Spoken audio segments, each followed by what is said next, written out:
Un vecino en expansión. La separación de Texas. Al iniciar la década de 1830, la situación de Texas era preocupante.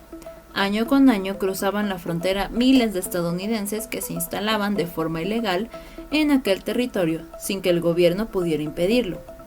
Los colonos desafiaban las leyes de la República y a las autoridades mexicanas. Muchos de ellos deseaban separar a Texas de México.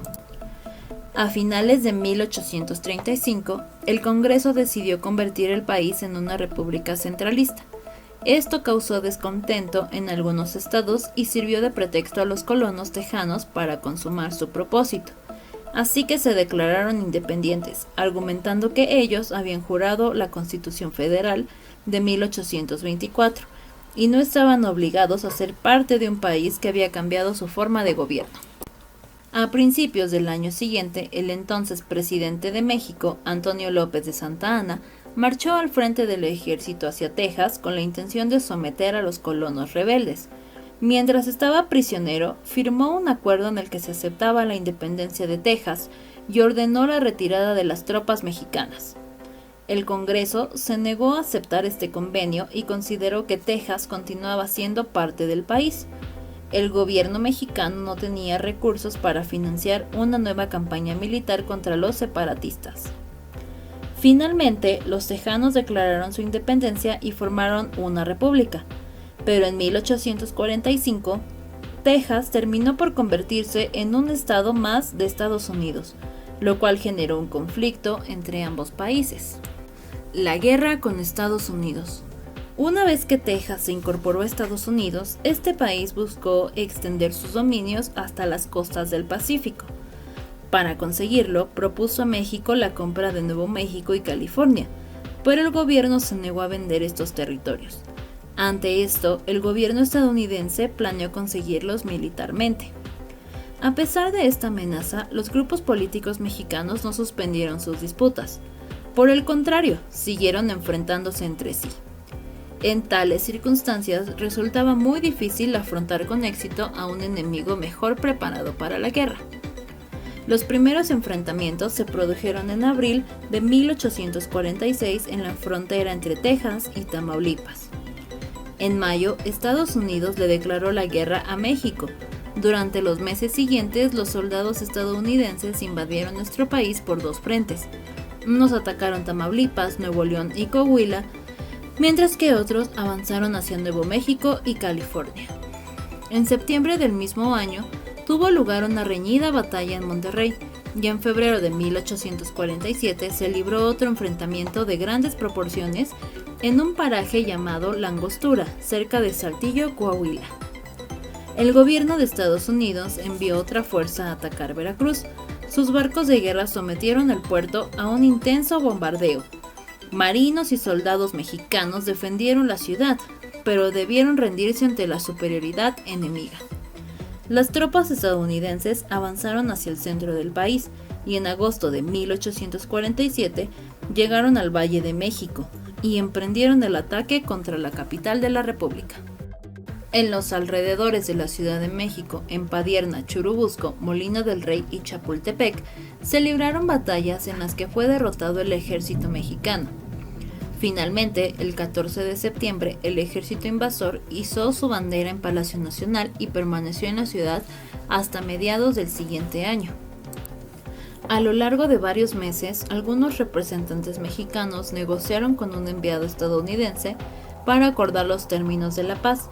Además de Nuevo México y California, Estados Unidos quería apoderarse de la península de Baja California y partes de Tamaulipas, Coahuila, Nuevo León, Chihuahua y Sonora, pero los negociadores mexicanos se opusieron. En febrero de 1848 se firmó el Tratado de Guadalupe Hidalgo, mediante el cual México aceptó la pérdida de Nuevo México y California. Estados Unidos se comprometió a pagar una compensación de 15 millones de pesos. La derrota militar, la muerte de miles de soldados y la pérdida de la mitad de su territorio representaron un gran golpe para México. Durante los años siguientes, el país vivió una etapa de gran desilusión y caos político. La vida cotidiana en el campo y la ciudad. Durante la primera mitad del siglo XIX, las ciudades de México eran pequeñas y poco pobladas. La mayor parte de la población vivía en áreas rurales y se dedicaba a labores agrícolas. Con el paso del tiempo, el cambio más importante en el campo fue el crecimiento gradual de las propiedades como ranchos y haciendas, que llegaron a tener gran extensión. Ante esto, muchas personas abandonaron sus lugares de origen para irse a vivir a estas propiedades. Otro aspecto que cambió y afectó la vida en el campo fue la leva o reclutamiento forzoso para el ejército. Debido a esta práctica, numerosos campesinos fueron obligados a dejar sus labores cotidianas para servir en las filas militares, lo cual causó la desintegración de familias y poblados. En las ciudades, la vida cambió poco a poco. En buena medida, las personas continuaron desempeñando los oficios y las actividades del virreinato. La mayoría eran jornaleros, vendedores ambulantes, artesanos o trabajaban en el servicio doméstico. También había en menor cantidad empleados públicos, comerciantes, tenderos, funcionarios, militares, profesores, médicos, abogados, sacerdotes y monjas. Un fenómeno que comenzó a observarse en algunas ciudades fue el aumento de la población proveniente del campo, que desempeñaba diversos oficios, como aguadores, vendedores ambulantes o cargadores en los mercados. Otros, debido a las circunstancias, se veían obligados a convertirse en limosneros. En las ciudades e incluso en los pueblos más grandes del país circulaban periódicos y revistas, y la gente comentaba los asuntos del día. Pues aunque solo unos pocos sabían leer, no faltaba quien les leyera en voz alta las noticias. Además de las fiestas religiosas, también comenzaron a organizarse conmemoraciones cívicas, como el Grito de Independencia, que se celebró por primera vez el 16 de septiembre de 1812 en Huichapan, Hidalgo. No todos los niños asistían a la escuela, pues al igual que en el campo, la mayor parte ayudaba a sus padres en las labores cotidianas. Las ciudades eran pequeñas y en ellas se destacaban generalmente los templos, mercados y palacios de gobierno. También en esa época la población acudía a divertirse a las corridas de toros, jaripeos o bien a las peleas de gallos. Asimismo, era común ver a las personas divirtiéndose con juegos de azar. Por ese tiempo apareció el libro Ensayo político sobre el reino de la Nueva España, del alemán Alexander von Humboldt, que describía la situación de nuestro país en los ámbitos biológico, geográfico, económico y social. Este libro despertó gran interés en Europa por la riqueza cultural y natural de México, y ocasionó la visita continua de viajeros italianos, franceses, ingleses y alemanes. Temas para analizar y reflexionar. Por culpa de un pastelero. Después de la independencia llegaron a México empresarios y comerciantes extranjeros para hacer negocios. Muchas veces sus propiedades y sus negocios resultaban dañados durante los frecuentes enfrentamientos entre grupos políticos. En ocasiones, los pagos que debía hacer el gobierno a otros países se retrasaban, pues carecía de recursos, y cuando el gobierno mexicano necesitaba dinero con urgencia, exigía a las personas adineradas préstamos forzosos, incluso a los extranjeros. Los empresarios y comerciantes franceses se quejaron con su gobierno por esta situación. Llegó un momento en que la cantidad que reclamaban a México sumaba 600,000 pesos. Era una cifra exagerada, pues los franceses pretendían recibir más de lo debido. Un pastelero francés alegaba que su negocio había sufrido daños por 60,000 pesos.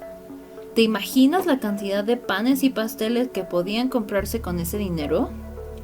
En 1838, Francia mandó barcos de guerra a los puertos del Golfo de México con la intención de bloquear el comercio de nuestro país y presionar al gobierno para que indemnizara a los quejosos.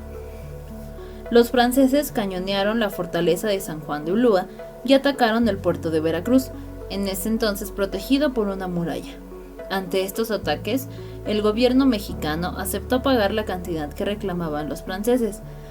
Tras recibir un adelanto de 200,000 pesos, los barcos franceses se retiraron de las costas mexicanas. Los caminos y los bandidos. En el siglo XIX, la mayoría de las personas viajaba poco. Si acaso visitaban de manera ocasional poblaciones cercanas, pero no era común que se trasladaran a lugares distantes. Los viajes entre una ciudad y otra podían durar varios días o incluso semanas.